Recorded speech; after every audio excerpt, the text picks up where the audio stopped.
Okay, welcome to another brand session review. I'm Calvin Dial. I'm here with Oisin Mulligan. Yeah. Mulligan's Fitness. What's the crack, my man? What's the story? How are you? Yeah. So. Well, yeah.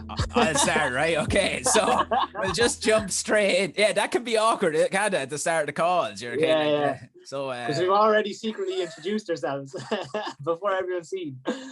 So we just turned the switch on there. We have our game face on now. We'll jump right in, right? You tell us about the business and about some issues that you feel like you're having. Okay. So pretty much I do online coaching and personal training with people who aren't happy with their body or want to lose a couple of pounds, maybe put it on during lockdown, something like that, in a sustainable manner where it's easy to do and easy to hold off. So it doesn't take as much effort, or it doesn't, it's hard to explain, but I make it as simple as possible as I can for people to lose weight and achieve kind of the body goals that they want.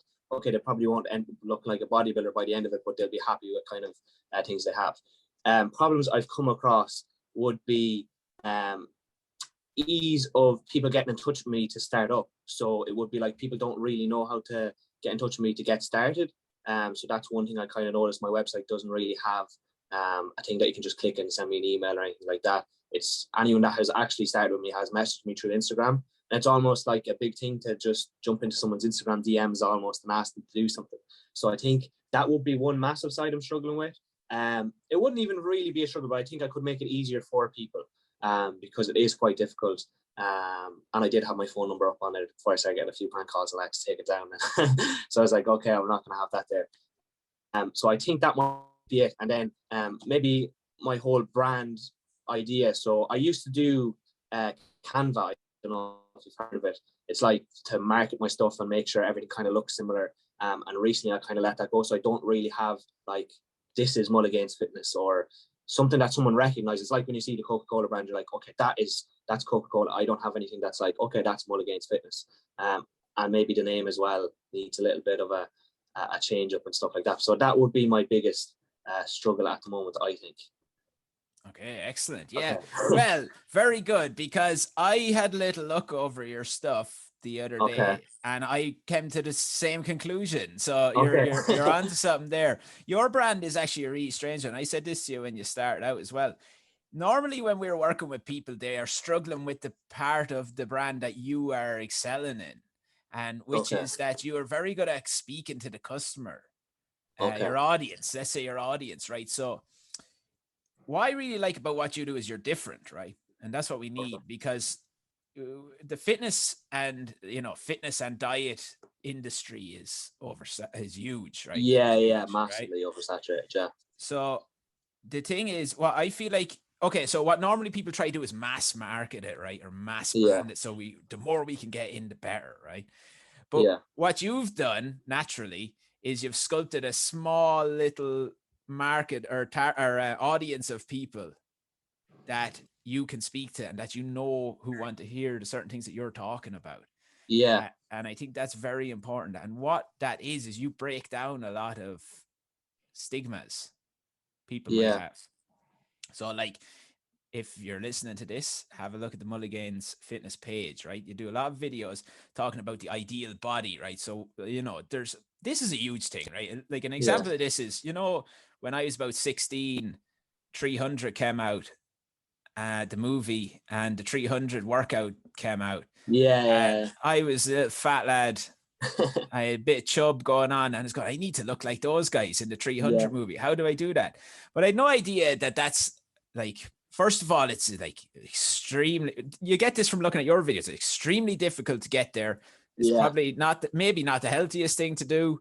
For your average person, it's probably unachievable unless you're going full-time at it. And it's an unrealistic ideal body image that people have in their brains of what we should look like.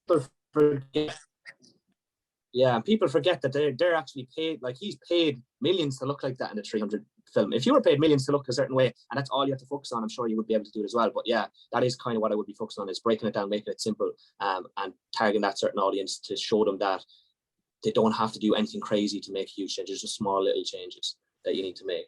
Yeah, so what you were doing is being a realist. Your brand is like a realist, and you're breaking down other things. Like I saw one of the things you put up that you're breaking down, the different fads that there is. Yeah, yeah, Because there's so much information coming at me. Like if I want to go lose weight or get fit, do I do kettlebell workouts? Do I do weightlifting? Do I run? Do I do a keto diet? Do I do yeah, this? Do yeah, I do yeah. this? But what your brand has done is it's kind of like, look, this is the most natural way to do it, and what Yeah. will suit you. Yeah, because it is super overcomplicated. Like, and there is a lot of shite in there that was just brought in so people could make quick money and get out and get it, like the multi-level marketing schemes that are involved in it, and the different diets. Some of that would be unsustainable. That's not what I'd be looking for, because unsustainable makes it complicated, and it's not. That isn't the way. You should make it as simple as possible, and that's what I always try preach. And I think like where I came from that, or why I started marketing towards that kind of area, would be that's where I came from. When I lost weight myself, it was like, okay, I had to go through all them fad diets and try to find the information on Google that was impossible to find, and the easiest stuff to do. And then from doing it myself, I'm like, okay, I can actually help people do the exact same thing that they're struggling with, that I struggled with back then as well. Yeah, so that's very evident what's coming through, because what you're actually, so when we talk about building a brand and growing a brand, it's how someone feels when they engage with your brand, right? Yeah. So how I feel when I engage with your brand is it feels helpful. Okay. Like, although sometimes maybe I'm not necessarily going to work with you at this certain time, right? But whenever I'm engaging with it, I'm getting a positive thing, because you're helping someone. You're not trying to sell a course. You're not doing it you're actually helping people with what that struggle is that they have. And I think that problem that you've highlighted of the abundance of things to do, what do we do, what's this, what's that, it helps people. So every time someone is engaging with you that's in your target audience, you're giving a positive feeling of what you're doing, and that stands to you, because they will say, he's kind of like me. I like the way he thinks. Like a brand is like a friend. I mean, when when you're choosing a friend, you're talking to them for a while and you're like, yeah, they're all right. And then sometime you're having a conversation with them and they say something that you think. Yeah. You're like, yeah, I think that's person. Yeah. And then you're like, and then you're like, I like that person. So now we're friends. Yeah.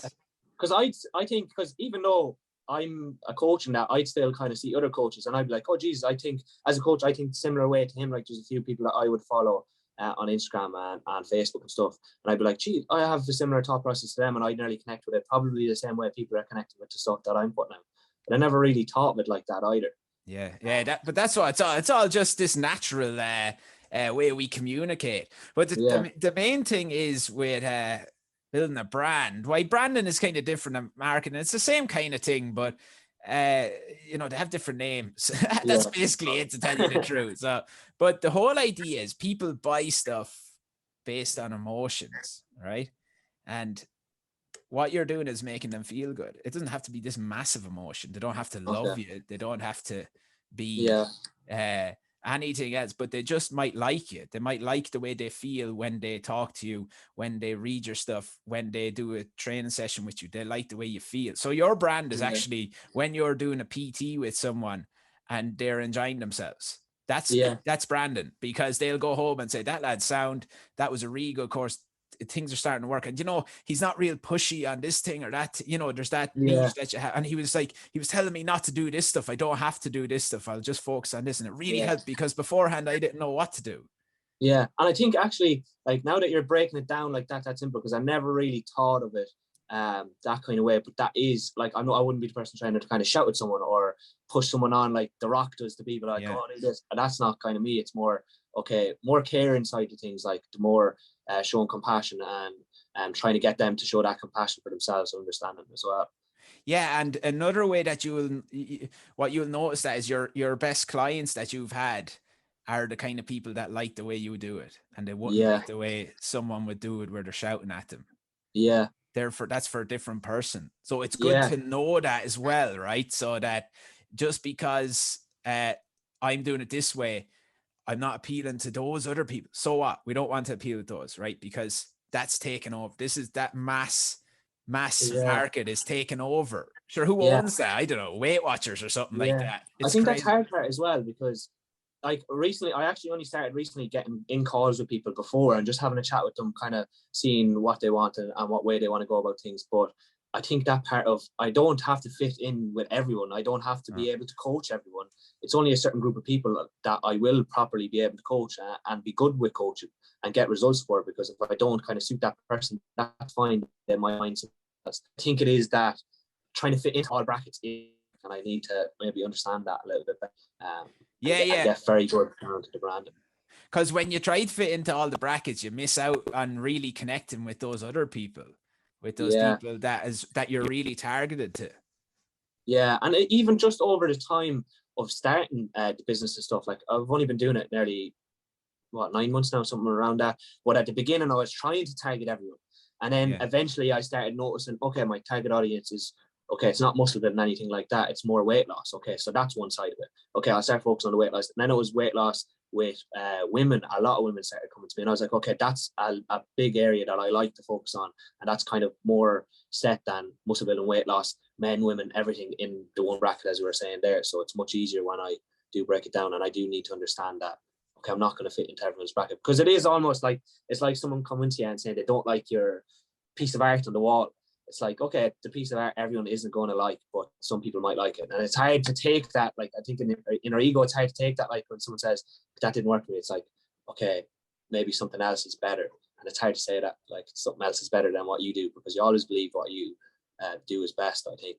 Yeah, it's a weird one. And, it takes a lot of work, because what you have to do is kind of try to depersonalize yourself from it. And just because someone says that it doesn't work for them doesn't mean that it's bad. It's just might not work for them. They just, look, the way we always say it is, some people don't like chocolate. So I don't know. What do you do? Weird. It's true. So, but being more specific, what you've actually done as well, the natural growth that you've created with it, right, is this what everyone should do in the first place as well, is you created the brand around the customer. You've just said that. So you've created you're molding it around the people that are coming into you. Maybe it's not muscle, maybe it's weight loss. You're doing that. So one of the biggest things that everyone should do when they have a business, and this doesn't mean you have to change your business, you create the customer profile, right? So you write out, who's this person, right? So in your head, I know you didn't do this constantly, but you were like, it was me, right? It was what you were. True. Unconsciously, I probably did. Yeah, I probably did do that, not even thinking about it. Because I actually did a business course with Roscommon Leadership. And they actually handed me out the personal profile to fill in, just as you're speaking here, about what's the customer's name? What's his job? What does he do? What gender is he, and all that sort of stuff. And by the end of it, I was like, and now thinking back, and I was like, I actually did that, because when she was handed to me, I was like, oh geez, that's a load of crap. I don't even know what I did. And now I actually did it before, but I didn't even realize. So I think it would be useful. Yeah, so that's what you've done, right? So you did that, and then you go, what's this person like? What do they need me to do for them? What it is. So by doing that, you're building your brand, your business around them, right? So you create the customer and let the customer build the brand. So that's who it's for. So forget about what you like. This is how you depersonalize yourself from it as well. This helps. You go, what is it that they want? And then you are already doing that in a way, right? But what I think will really, the reason that this is, you're only starting the business and it's really good. Your communication process and connecting with the audience is really good. And what I think will really heighten it, right, is getting it down onto paper, right? What it is, right? Because you're storing it all here. And the thing about the customer profiles, right? No one likes writing that, right? No one does. It's crap. But because we don't know, no one ever tells us why we're doing it, right? So I'll just give you an example of why, right? So let's say you write me as a customer profile, right? This is just an example, right? So so you're right. Now, I don't really think the gender or the age stuff really matters a whole lot. People use all that, or where they live, right? That's like old school marketing, so we can know how to target them through posts or TV adverts or that. I think it's all the psychological thing of what I want, right? So let's say you do me, I'm a kind of like a leisure fitness guy, but when I like to do it, I like to think I'm doing it real serious, right? Yeah. I like MMA, jiu-jitsu, not too much into team sports, but do watch them. What else do I like? Like creative stuff, blah blah. Right? Oh, like UFC, like this, Yeah. that, right? So you're getting a good picture of who I am, right? So now what do? Do we start talking about that kind of stuff more? Yeah. Yeah. Or Yeah. do we, if you're talking about making your identity, your brand identity, which is the visuals, should our logo look a little bit like, similar to the UFC jiu-jitsu kind of thing that he Yeah. likes? Yeah. Does the typeface we pick, do the colors we pick, do they come in there? What kind of magazines these people read, or what stuff do they read online? What is the visual thing that they like? So that all comes in there when you get the picture. So when you write it all down, you can go, oh yeah, look at that. Look at that. They maybe we should start doing, some active. I was doing one recently with someone, right? And it was for a whiskey company, right? Okay. And we realized that the target market audience was men in their 60s ish, right? But they loved like old school stuff, right? Like real man. That's the real way we do stuff. Guns and stuff. Exactly. We like a real whiskey, right? So we were talking about saying, we like a real whiskey. But then we were like, we should put that on the website. This is a real whiskey for real whiskey drinkers. And then we write a real whiskey drinker would know the difference. And it just speaks to the audience of it. Right? So that's why the customer profiles really help you learn how to connect with those people. Yeah. If that was explained, like even in the thing I did before, if that was explained, I would put 110% more effort into right now who my customer was, because then I'd understand the process behind it. But I didn't. And I was just kind of like, oh, Jesus, this is John here. He's 45, whatever. Yeah, I didn't really care about it. But now, now that you're saying that, I'm like, Jesus Christ, I could go back and do that now. And even because if you take a look at my logo, I made that I think I spent 2 days making that before I started the business. But looking back at it now, it's like, it's an M with two big, massive, heavy weights on the side of it. Do women, the target audience, mainly what I'm kind of targeting, like big, heavy weights? No. So, and like green and black, I don't know. At the end of the day, yeah, definitely need to change. I think that could go a good way. And that's a really funny one because, when people talk about logo design, they're always like, how do you make that logo, blah, blah. Look, I don't care what the logo looks like or anything. We do the customer profile first and build the logo around that. Yeah, right? Yeah. That's what it needs to. So you can go look at them. What kind of logos do these women that this little audience of women that I'm really targeting, what kind of stuff do they like? And, you don't necessarily need to go look at logos that they like. You just go look at stuff that they like, what TV shows do they like? What do they watch on Netflix all the time? That's even a good one. I'll ask mother.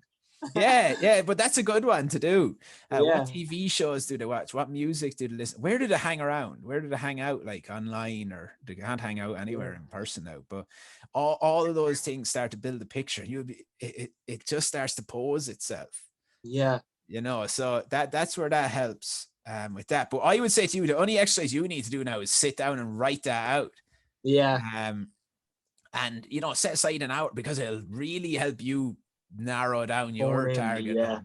Because it's so good at the moment, but it's like you're like an athlete who's naturally talented at the moment, right? You'll get so far on that. Let's fucking start capitalizing on it now and really get in.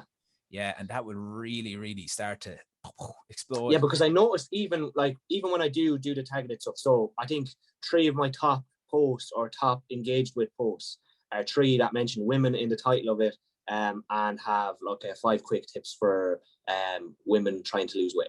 And that's literally targeting that audience. They're my top engaged posts on TikTok, Instagram, and Facebook, all 3, and top by an absolute mile.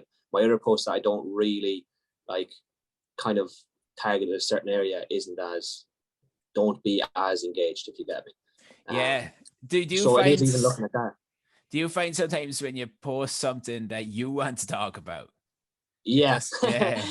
Sometimes I'd be scrolling through Facebook or something, I see something that annoys me, I'm like, I'm putting that on my bloody page right now. So I think a lot of it is maybe because I am attached to it. I'm trying to target myself back years ago. So I'm trying to teleport back in time and put out a post that's going to help Oisin that's walking into the gym for the first time. Like, that's kind of the way I think about it sometimes. Like, that first time I walked in the gym, what would I really want to tell myself, or what do I really need to know? But again, that comes back to the personal profile. Maybe I should write out my personal profile as being Oisin that walked into the gym years ago, even though he wasn't a woman. But look, we can target both with regards to that anyway. It's more so the weight loss specific type of thing. Another thing as well, which is a good exercise to do, is to think that, to get more specific with that as well, right?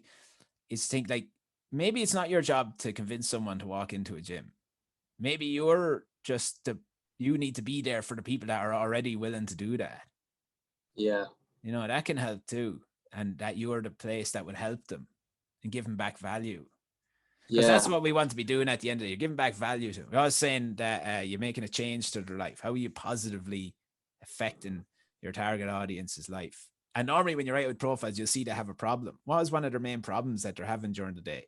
And if you have a real good profile written out, Oisin doesn't feel, not feeling too confident in himself because he needs to lose weight, but he's working long hours and commuting all the time, so he doesn't have time to do that. Look, now we have, boom, how can we fix that problem for that person? Yeah, that's exactly it. That's funny. Like, it's funny when someone like breaks something down so simply. Like, just by you talking there, like, it's something that I would have never thought of before, but just you speaking words, it just makes so much sense to me again.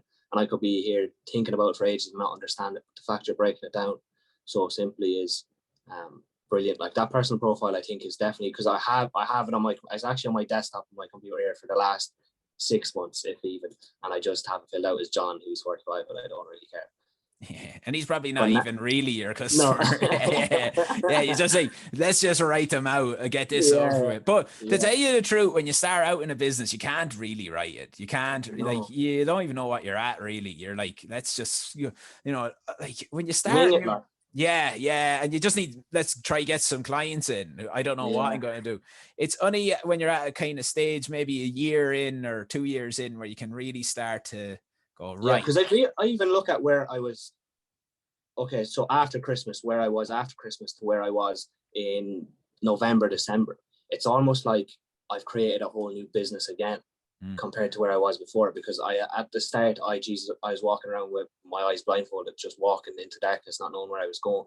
And now my flashlight has eventually started to turn on, and I know I kind of have a direction. But again, if I did any of that, like when I first started, I wouldn't have had a clue. It was the same when I clicked on to make the logo. Like, I just whipped some stuff together, hope for the best, looked up logo.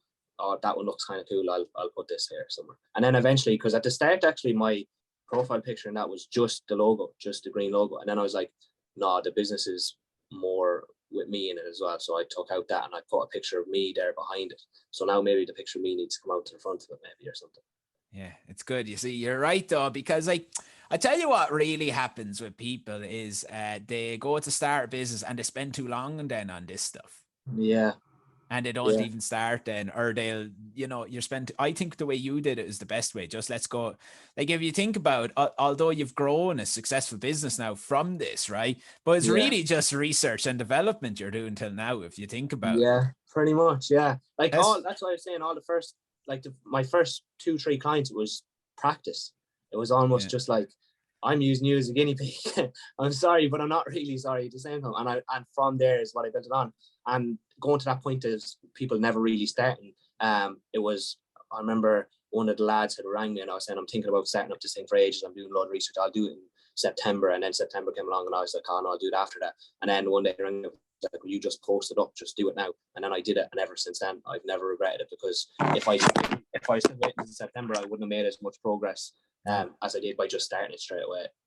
Yeah, no, you definitely wouldn't. You wouldn't, and that's why I always think it's a good thing. Like, if you, there you go. But if when we're talking about building on this now, it's working already, so it can only get better now. Building on this stuff, it's like the perfect scenario for you to start to build on it now. Yeah.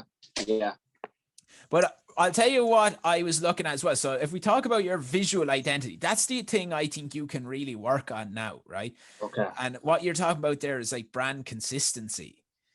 So right, there's all these plug words, right? Brand consistency, right? Brand consistency, brand visuals, all this, right? What brand visuals is all the visuals associated with your brand so that people become recognized with your brand when they see stuff, right? So when they see the type you use, the color you use, and your logo, it's over time. It's getting stuck into their head. It's getting stuck into their head.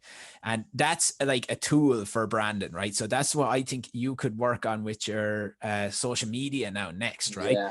So if we talk about like a logo, like you're talking about a logo, the whole idea of a logo is just it's a brand mark, right? It's a mark. It comes from, the brand of cows and cattle and stuff. That's Yeah. right. And it is just a little mark to say, this is this company, and people associate, is this company a good it's marked like that, the goods, so that means that's a good cow, right? That's what it's used for. And it's the same now, right? So a logo is just so someone can see it and go, oh yeah, that's that they're good. Because we're like if someone's going out to buy a camera, there's like 5,000 different camera manufacturers, but people only buy Sony or Canon. They don't really buy anything else because they're like, oh look, Canon, that they're good. Or Apple, they're good, when they're buying a laptop. Apple, oh no, or they might go Apple, oh that's really expensive. No, they're not getting that, right? So it's just stuck in people's heads. It's in their head straight away. Yeah, so that's all you need with a logo, right? And the thing with a logo needs around three things, right? It will be clarity, which is just easy to read, simple, really simple. So the more simple it is, the easier it will be to remember. So it only needs to be a simple mark. There doesn't have to be much meaning behind it or anything like that, right?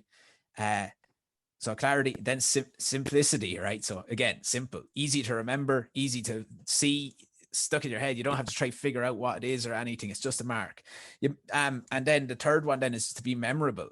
But normally when you do the first two things, the logo, it'll be memorable. Exactly. So when you think of a logo, a memorable logo, you should be able to draw yourself, right? So like if you think of like Nike tick, McDonald's, Adidas, they're simple to do, right? So they stick in your head. And then the third thing a logo should do is give you like a feeling, right?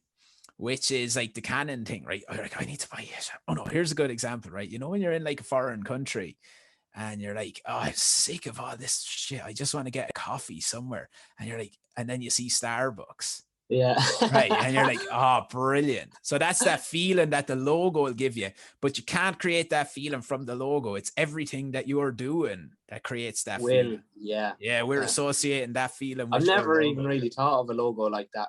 It would be me that like when I was thinking of it, it has to have meaning behind it, but you're right in saying that, okay, no, what you're doing is going to put the meaning on that logo more so than you put the meaning into the logo, that kind of way. Because like, even when you're out in a foreign country and you don't like the food, the first thing when you see a McDonald's, you're like, oh, Jesus, yes. Let's go. Because we know what feeling do we get when we go in there?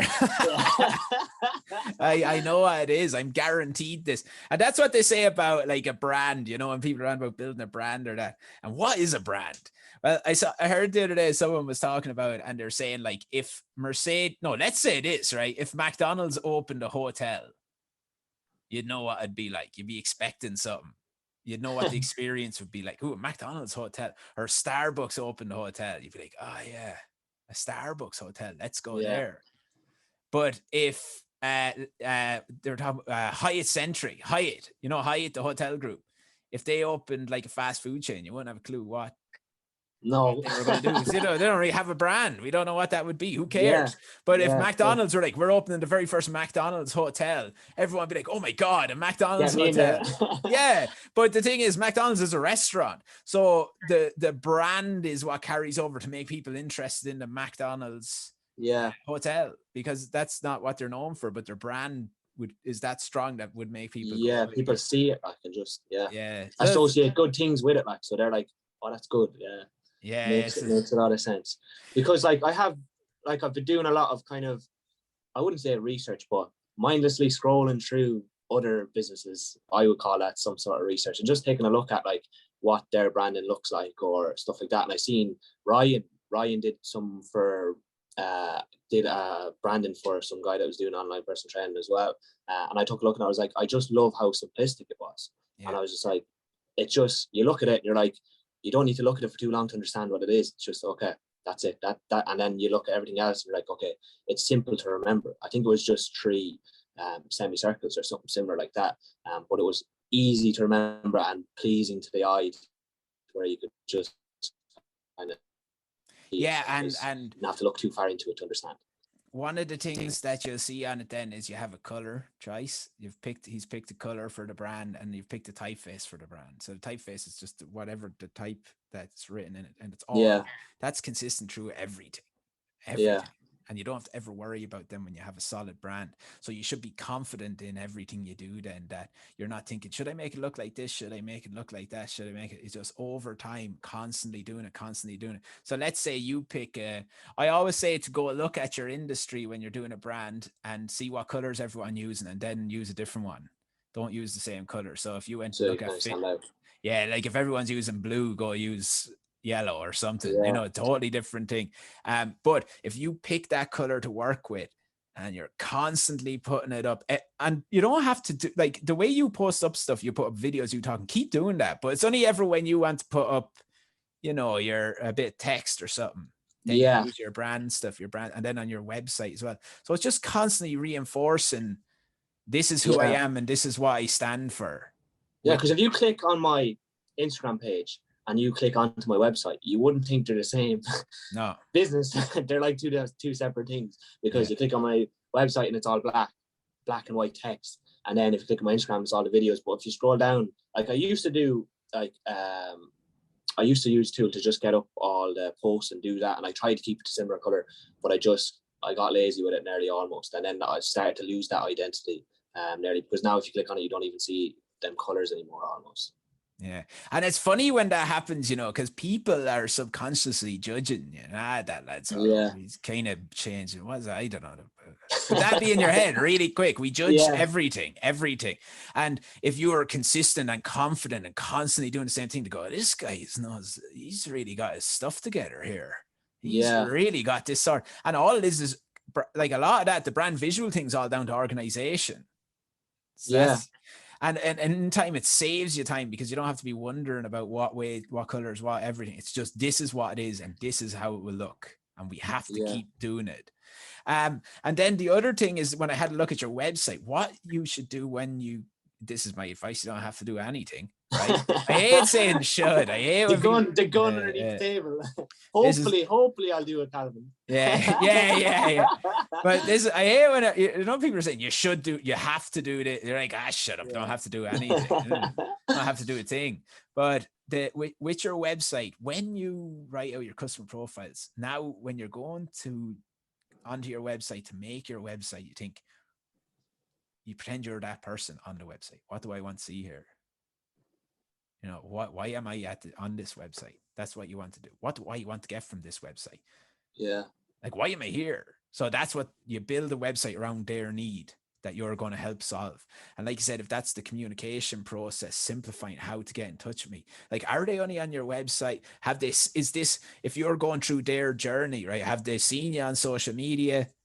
And then they're going, I like this guy now. And then they go onto your profile. Big step, They're going, he's good, his profile. Maybe we'll click on his website here. Bigger step. So they're getting close then. So are they on your website to get in touch? Yeah. Is that what it is? I think so. I think so. And that's the aspect of it I'm missing. One, the contact form is at the bottom. Well, it's not even a form. It's just there. He says my email address, number and stuff is at the bottom. So that's one thing I probably know. Even I think, actually, matter of fact, if you're clicking on my website, that's more than likely what you're going to do. Maybe you could click off it and see testimonials or whatever. But if you're going to be clicking on a website in this day and age, I assume it's probably going to be to try to get in touch with someone. So even if I just had maybe a landing page with type in your email here or type in your phone number here and I'll give you a call or something simple.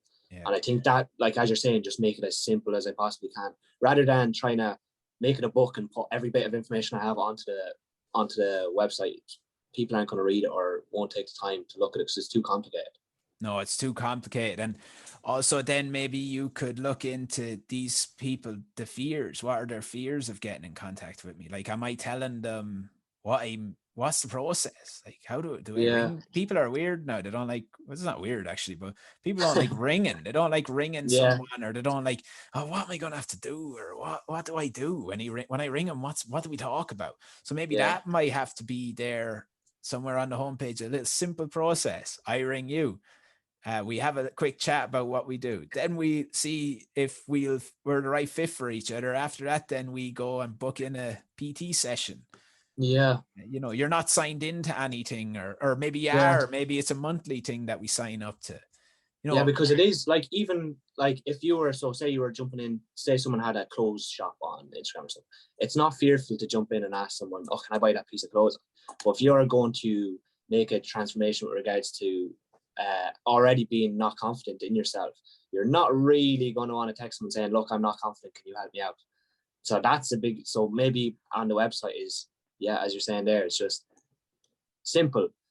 Give me your number and I'll give you a call, essentially. But just breaking it down so that they feel like it's okay, and not that they feel like it is okay, and that we're going to make it as simple as possible for them. Yeah, yeah, I and don't you know can if we're talking even much sense there. yeah, no, but that is it. Like, because if you ever think about how you feel, like, you know, where sometimes I always think bad communication is with mechanics sometimes. Yeah. You know, you ring a mechanic, you're like, want to get the car done? They're like, yeah. You know, and you're like, happened to me last week. yeah, and you're like, do I bring it in? They're like, yeah, spin it down there. And then you come in, you're like, the car's there now. And they're like, grand, yeah. I'm like, do I bring the car in? Do you want the keys? When do I pay you? What's wrong? And also they might say, the whatever's gone on that joke there, now you're going to need a new one. Will I go ahead and do it? And you're like, well, how much does that cost? you know, so they could say, oh, the thing's gone. That will cost around this much. Would you like to do that? It's just weird. So like you get a kind of bad feeling off them. Yeah. Back to the feeling thing. So that's Brandon, the way you talk to me, and they're like, oh, I don't like that. Yeah. Because it's funny, because I went through that. Maybe that's a good thing, maybe to write up on my wall there. Don't mark it like a mechanic or something. Because just thinking like, how did them? Because last year I had problems with the car, drop it in, and it's like, geez, what the hell? I don't know where I'm going, what to do. Like, when do I pick up the car? How do I get? How much money do I give you? And it was so complicated, and it just made me never ever want to get my car broken again. Yeah, like you're like, around like what? How much is Yeah. it? Like, you know, I don't even know around what it is. Is it 200, 500? What is that? Yeah. And then you have to go your way to say it to them, which I Yeah. do, right? But I have to force it. I don't really like doing it. I'd rather if they Yeah. just told me. So that's one. And like, you know, I had to do a lot of that when I first started working as well, because what I used to do was, people get in touch with me, I'd say, yeah, let's go, let's start the project. And I'd never say anything about money, right? I think you're not the only one. I think everyone that starts a business is the same, because I was the exact same too. I think, yeah, money was such a fear thing. I used to talk to this fella. I'd actually go to therapy every once in a while, and I was chatting to him, and he was actually helping me out with the business at the start. And he was like, because I was telling him a fear around asking for money, and I couldn't do it. There was a block. It was almost like a taboo thing to just ask someone for money. And he was like, all right, ask me for money, will you? And I said, yeah, can I have some money? And he took a $5 out of his pocket and handed me, and he was like, it was that simple, just ask. And I was like, I have that $5 up on my wall over there, and I have written above it, just ask. But it's actually the simplest thing to do. I don't know, yeah. So that kind of sticks with me. But I think asking for money was a huge thing. And then when you overcomplicate asking for money, if you can imagine how the other person is feeling, asking how much to pay you. Yeah, that's the thing. They feel worse. They hate not knowing that. If I'm going somewhere, I don't know how much. So imagine this. Imagine going to dinner and sitting through the dinner and not knowing how much the dinner was going to cost. Yeah, you'd be sick, wouldn't you?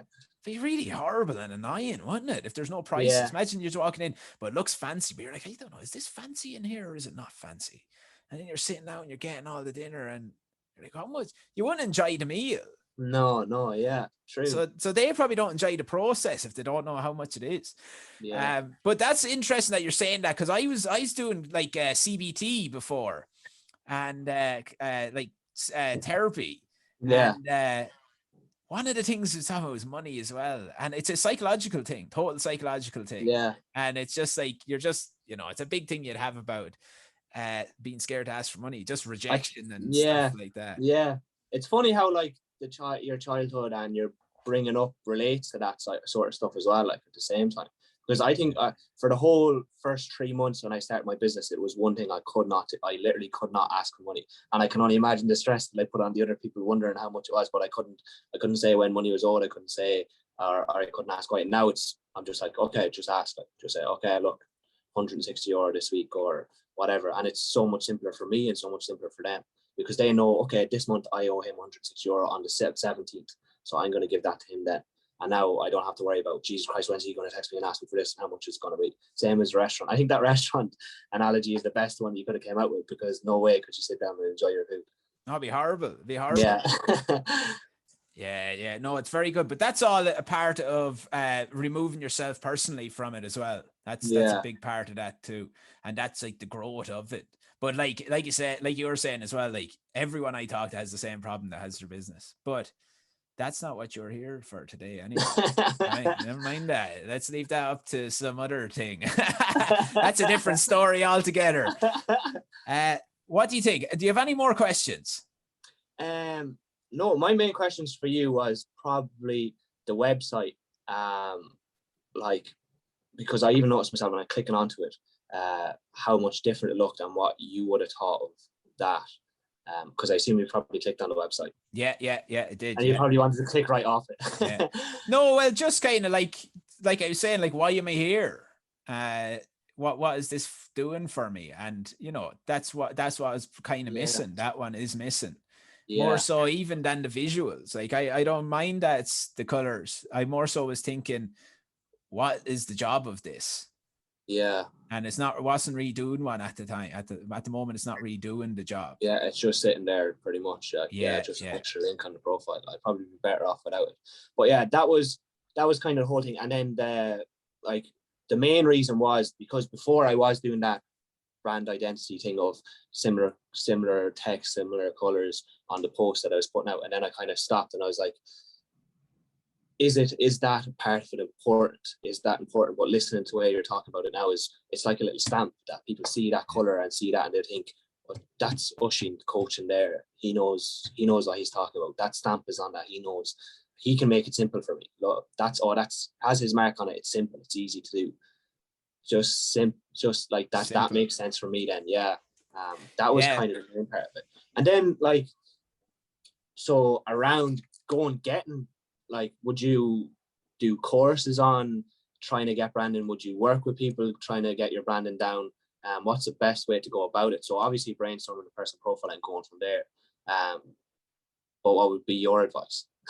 Well, my advice would be, okay, so it would depend on what level you're at with your business and how much you can afford to invest in it. Okay. And, you know, have a think about that. And the more you can invest, the more will be the better in a proper company to work on your brand, and all of it will be done for you, right? But the less that you can invest in, right, all of it might not be done, right? So if you go to get your branding done with a company who you're only charging a small amount of money, they might only be able to make your logo, right? So which that would mean, because I have been in a similar situation where I've had another business that we don't have a whole lot of money, so we have to do a lot of this ourselves, right? Because I know this, when you're starting out a business, you don't have the money sometimes to invest in the big brand. So what I think best for you is to do the customer profiles and know all that stuff yourself, so that you can brief them on it. Because if you don't know your customer, right, and you don't know the specific stuff we're after been talking about, you will go into a company to get your logo done and you'll tell them the wrong thing to make the logo for. You'll tell them to make it for the 45-year-old guy. And then you're going, that's not really right when you see it. And they'll go, oh, why? It's a communication problem that's there. So if you can go in with a specific one and even show them the people, this is what they like, this is what this is what they do, and this is kind of what we're trying to feel and we're trying to give them way to make them feel reassured or whatever it is, that you can go and explain that to the company. Rather than just going in blind as before nearly. The worst thing you can do when you're getting any visuals made is go and say, you can just do whatever you want. It's the biggest waste of time ever. You Do you might know as what? well If you get didn't say money that to and me, I burn it. probably would have.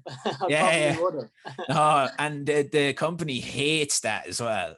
Yeah, I think it's just like because I haven't looked at it or I haven't really studied into marketing. I think it's just that I would have thought, oh, they'll just come up with something. That's how they'll just.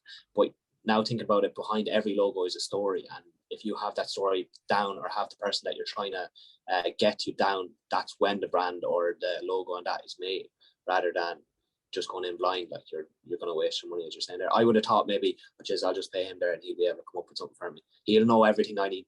I need. Yeah. But it is putting in the work before that. No one will know as much as you will ever. Yeah.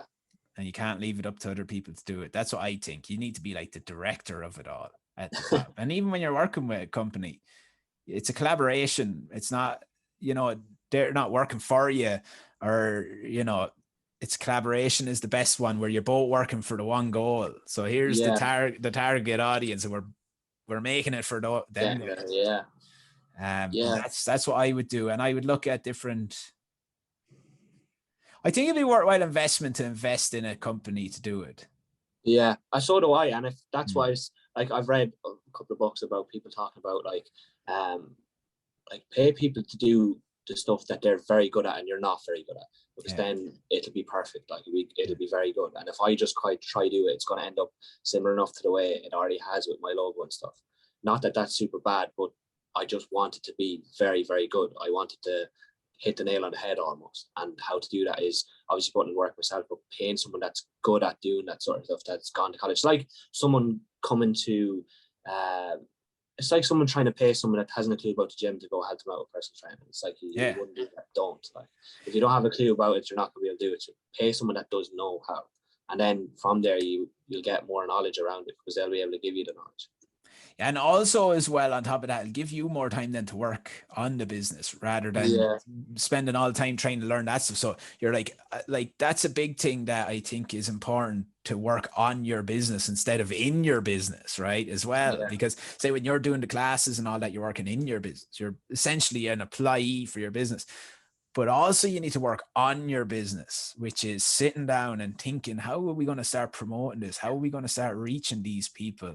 How are we going to start improving our service? There's probably stuff we can improve our service on. And the weird thing about that is we're brought up to think that's not important, really, I think, doing that stuff, and because it feels like you're not doing anything. But I've recently started scheduling a day where I just write all day. Just write stuff, not else. I can't do anything else. Just write for the company. So building on things, different areas where we can improve on this, and this.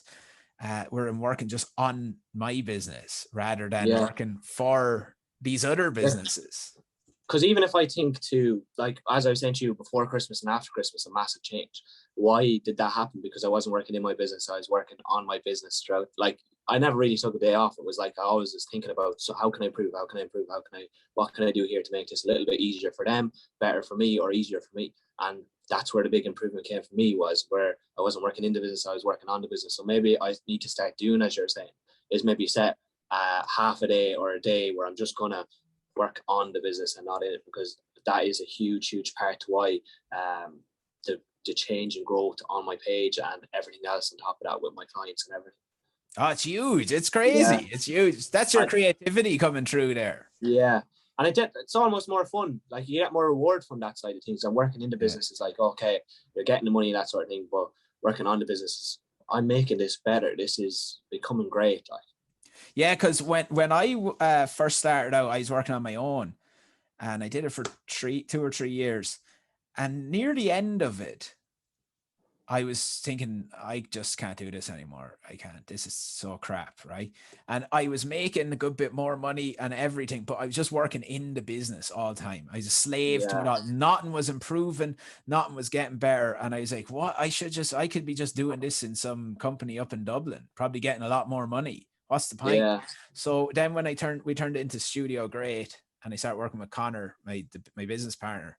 Yeah. It just, then we had time to start, how are we going to start innovate now? And again, that took another 2 years maybe before we could actually take serious time off to build the business. But it does happen, and you have to be brave to do that kind of, because it feels like a stupid thing to do. Oh, sit down. I'm going to take a day now to think. Yeah, because even like I use an app to do the coaching, so like everything is logged into the app, and like if they tick off certain goals. But before, I didn't really have any goals or anything on the app, and that's something that I put in throughout Christmas to try and like make something better, because I wanted to kind of provide a better service, and make it easier for me to notice these things, because otherwise I'd have to be asking, and sometimes I'd forget to ask. But now that it's all kind of there on the app, they just can tick it off. Well, I think that's probably one of the best things I've ever done, because now even the satisfaction new word. But if you like write down something in your book and you just tick it off, it's so satisfying, and it just makes them want to keep going. But I think that is one of the, and like people have stuck to it a lot more, enjoyed it a lot more, just from simple changes like that. And I like the time off wasn't really off, but it was working on the business, not in, as you're saying. And yeah, I wouldn't change that part of it at all. And I think I do need to start setting more time for that, not just holidays or stuff like that. Well, if you think about their point of view from that, right? So I can go join a normal gym now, right? I just go in every day, I'll run, do stuff. Maybe I'll do nothing in there, really. I just walk around. I've just joined the gym. But what you're doing is innovating there and making yours way more unique, a different service altogether. You have these goals that you've customized goals for them that they can tick off now. Do you think about it from their point of view, how much more motivating that is? Yeah, to see them on it every time, and like, and then there's like, so even with the food side of things, like food is boring. Like eating healthy food is boring, but how can we make that more fun? Okay, we make, like, if you hit your food goals, it takes off, and it's well done for today, and simple things like that. But it's better than going eating just a rice and pasta and vegetables, and you're not getting any reward for it, because otherwise you definitely won't keep it up. You need to be able to make it more fun for people or something. But that was, we're all working on the business, as I said, rather than in it. And has that made me probably more money than working in the business in the long term? Probably yes. Like, working on the business has more than likely made me 10 times more than working in the business for myself. There you go. It's crazy, isn't it? It's crazy. Well done. Very good. Well, listen, that was a great session. I really enjoyed that. How can people find you online? Instagram, Mulligan's Fitness. Facebook, Mulligan's Fitness. And TikTok, Mulligan's Fitness. TikTok has started to blow up recently, actually. It's a new form of marketing, I suppose. Absolutely. Well, brilliant session. Listen, thanks everyone for listening. You can find Studio Great then on www.studiogreat.eu.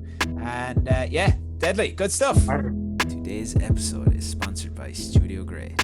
Studio Great is an Irish design studio that specializes in brand design, website development, and video production. Studio Great was founded by myself and Connor English, and we built it on the idea that better brands make better lives. We have offices located in both Athlone and Mullingar, County Westmeath. We work with a small network of expert designers and creatives to deliver world-class brand design, website development, and video production. We've over 10 years of experience working at the highest international standards, and we bring that experience and intensity